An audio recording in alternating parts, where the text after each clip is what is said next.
테슬라나 BYD처럼 내가 모든 것을 하겠다라는 전략, 수직 통합 전략을 하는 것이 옳은가, 아니면 이렇게 글로벌 협업을 통해서 하는 게 옳은가 하는 이런 시험대에 올라 있는 상황입니다. 거기에 르노 코리아가 들어가 있고 르노 그룹이 포함되어 있다는 그런 얘기를 할 수 있는 것입니다.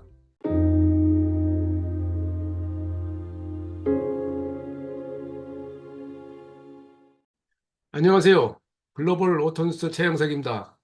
르노가 그들의 소형 전기 크로스오버 세닉 이테크를 내년에 한국 시장에 출시하게 됐습니다. 르노 브랜드의 CEO 파브리스 캄볼 리브가 전동화 전략에서 한국 시장에 굉장히 중요하다면서 이 이야기를 하게 된 것입니다. 그것은 르노 코리아에게는 상당히 의미가 있습니다. 우선은 라인업이 부족한 상황에서 하루라도 빨리 새로운 모델을 추가한다는 것은 그만큼 판매 증가에 힘이 될 수 있기 때문입니다. 근데 그 전에 잠깐 올해의 2024 파리 오토쇼를 요약해 보자면은, 파리 오토쇼는 여러분이 아시겠지만 전 세계 모터쇼 가운데 관람객 동원수가 가장 많습니다. 한때는 150만 명까지 동원하기도 했었습니다. 어쨌든 이 올해의 파리 오토쇼는 내년부터 제네바 오토쇼가 개최되기 않기 때문에 그런 남부 유럽 시장의 수요를 감당하는 그런 역할까지 하고 있습니다. 모터쇼 자체의 특징은 유럽 메이커들이 본격적으로 저가 소형 전기차를 출시하기 시작했다는 것입니다. 특히 독일 메이커도 여기에 앞장서 있고 이것이 앞으로 전기차 시장을 확대하는 데 중요하다는 것을 인식한 것입니다. 이것이 바로 남부 유럽에서 개최되는 모터쇼가 보여주는 특징이기도 합니다. 이게 전 세계적으로 확대되어야 하는데 사실은 그렇게 그게 간단치 않다는 것은 다른 시간을 통해서도 정리해 드린 바가 있습니다. 자, 이번에 르노 코리아에게 제공하기로 한 세닉 이테크는 CMF EV 플랫폼이라고 하는 닛산과 공동으로 개발해서 2015년부터 그들의 제품에 반영한 전용 전기차 플랫폼이 아니고 여러 가지 파워트레인을 동시에 사용할 수 있는 이 멀티 파워트레인에 속하는 겁니다. 차체 크기는 세닉 이텍의 차체 크기는 4.5m, 전장이 4.5m입니다. 그래서 이게 이제 QM3라고 우리나라에 들어와서 판매됐던 캡처가 4125mm였기 때문에 그보다 한 단계 위라는 얘기죠. 예, QM3 때도 느꼈지만은 그 독창성 때문에 충분히 시장 돌파의 가능성이 있다는 것은 이렇게 알려져 있는 사실입니다. 이 세닉 이테크와 경쟁할 모델은 폭스바겐 ID4, 닛산 아리아 등이 있습니다. 스코다 에냐크도 있습니다. 이거 우리나라에서 별로 알려져 있지 않는 모델이긴 합니다. 이제 배터리는 세 가지를 기본으로 한다고 지금까지는 발표되어 있습니다. 40kWh부터 60kWh, 87kWh. 그러니까 이걸 이제 우리가 좀 봐야 되는데 우리는 무작정 80kW 넘는 정도의 80kWh를 넘는 그런 배터리 용량을 원하죠. 그래서 주행 거리가 무조건 높은 것을 원하죠. 그러나 그게 과연 옳은가 하는 것은 다시 한번 짚어봐야 됩니다. 세상이 바뀌었고 우리가 지금 무엇이 중요한지 감안한다면은 이런 분야에서도 합리적인 선택이 필요하다고 생각합니다. 어쨌든 한국에 일단 들어올 것으로 예상되는 80kW, 87kWh 용량은 최대 출력이 240마력 정도 되고요. 일회 충전 주행 거리가 WLTP 기준으로 500km랍니다. 이제 이게 한국에 들어오면 좀 더 짧아지겠죠? 어쨌든 이 모델은 최고급 모델의 네바퀴 굴림 방식도 지금 추가될 것으로 알려져 있습니다.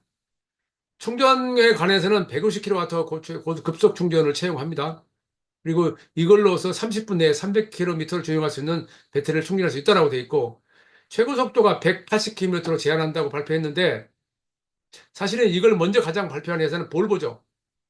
볼보는 배터리 전기차가 고속으로 주행할 때 속도가 올라갈수록 전비가 나빠지기 때문에 최고 속도를 제한한다고 했었는데 그보다 더 중요한 것은 안전도 있고요. 더불어서 지금 우리가 왜 전기차를 타야 되느냐 하는 점에서 속도가 높아갈수록 전비가 좋지 않다는 얘기는 그만큼 에너지 소비가 많고 그만큼 환경에 피해가 간다는 얘기를 이죠. 그래서 속도를 제한하는 겁니다. 이 문제는 앞으로 좀 저의 생각은 좀 더 본격적으로 모든 자동차 회사들이 합의를 통해서 좀 더 합리적인 그 안을 찾아야 되지 않느냐 생각을 합니다.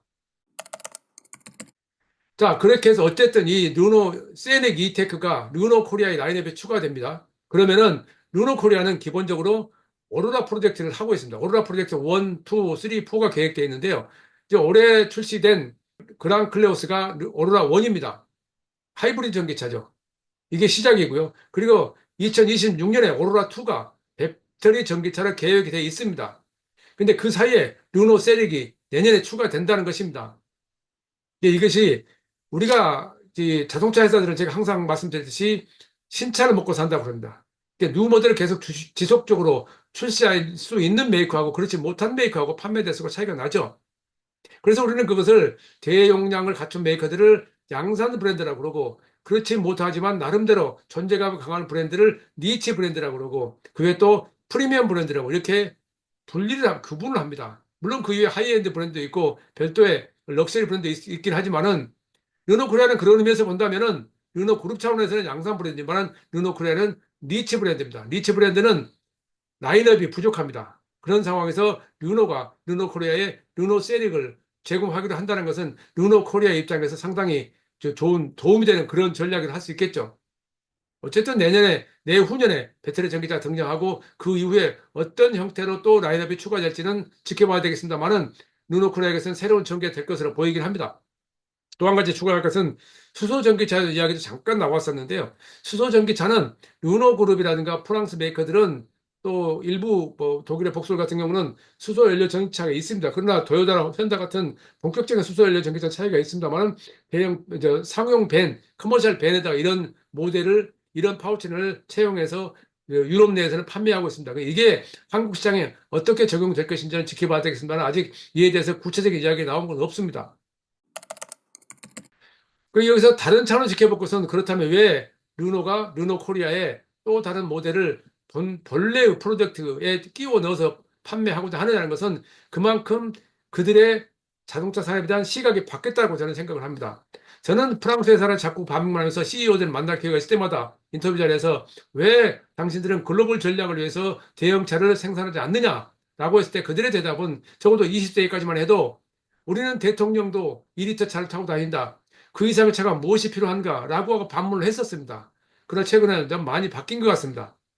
특히 르노는 지난번에 르노 그랑 클래스도 이야기를 했습니다만은 르노를 중형차 허브로 삼겠다고 발표할 수 있을 정도로 한국 시장 또 르노 코리아의 그 입지를 상당히 높이 평가하고 있는 것 같습니다. 그것은 르노 그룹 내에서 르노 코리아가 중형 이상의 차를 개발하는 데는 더 역량이 있다고 판단한 거죠. 또 글로벌 생산 기지로서의 르노 코리아를 좀 더 확대시켜서 르노 코리아의 수익성을 높이겠다는 것도 읽힙니다. 뭐 아시다시피 내년부터 부산 공장에서는 폴스타 4가 생산이 되죠.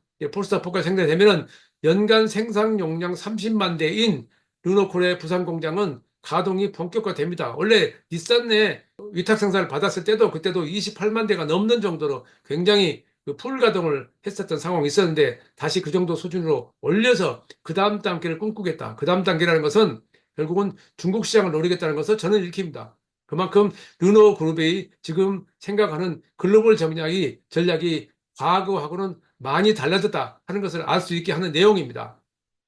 여기서 이제 우리가 그 하나 짚어볼 내용이 있습니다. 그러니까 지리 자동차하고 르노, 볼보 이 회사들의 글로벌 협력 관계입니다. 최근에 현대자동차가 웨이모하고도 협력하고 GM과도 협력하고 뭐 다양한 회사들하고 지금 글로벌 전략적 제휴를 하고 있는 건데 이게 단지 현대차나 다른 양산 브랜드만의 문제가 아니라는 겁니다. 지리하고 르노, 볼보 간에도 그런 협업이 이루어지고 있습니다.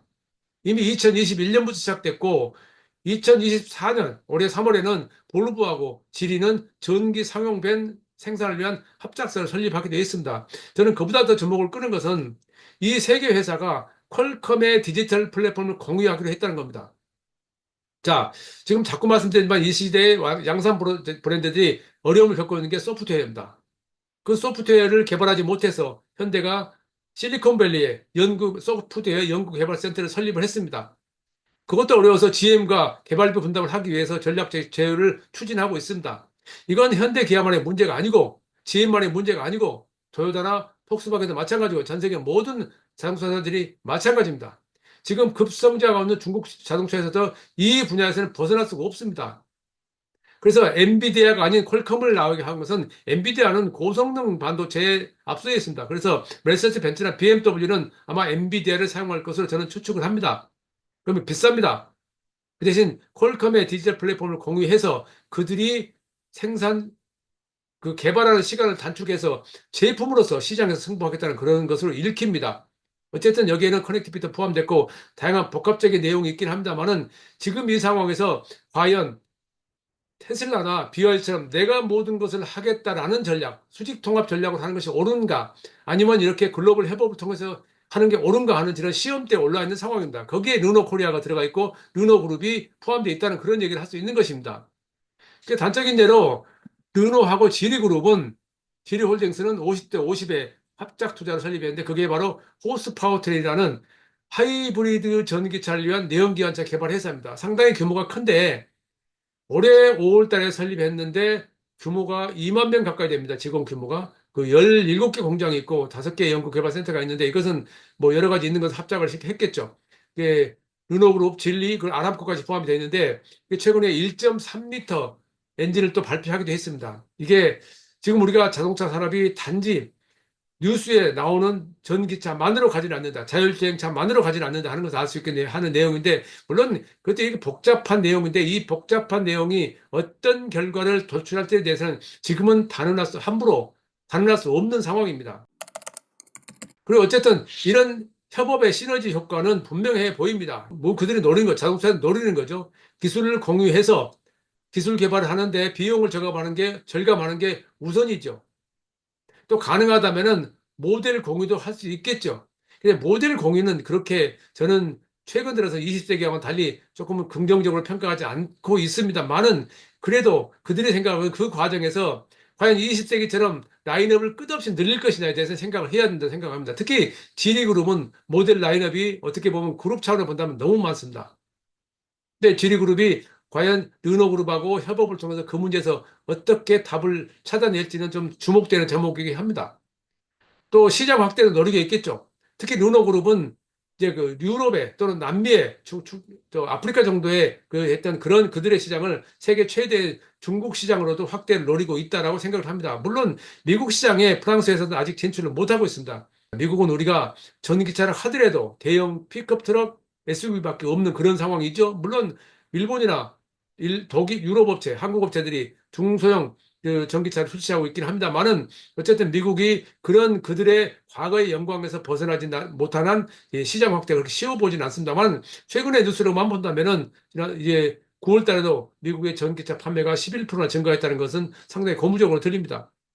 어쨌든 또 하나 그들이 이렇게 비용 절감을 하고 시장 확대를 통해서 전기차에 대한 대응 능력을 향상해서 궁극적으로는 경쟁력을 높이겠다는 의지가 읽힙니다. 어쨌든 이것은 르노 코리아의 이 세닉 이테크를 내년에 출시한다는 것을 계기로 지금 우리가 볼 수 있는 것은 전 세계가 지금은 과거처럼 20세기처럼 한 자동차 회사가 그들만의 기술력으로 그들만의 자본으로 모든 것을 할 수 있는 시대에 지났다는 것을 알 수 있게 하는 대목입니다. 그래서 그런 대목에서 그렇다면 과연 테슬라는 BYD는 어떻게 될 것인가 질문도 할 수 있겠죠.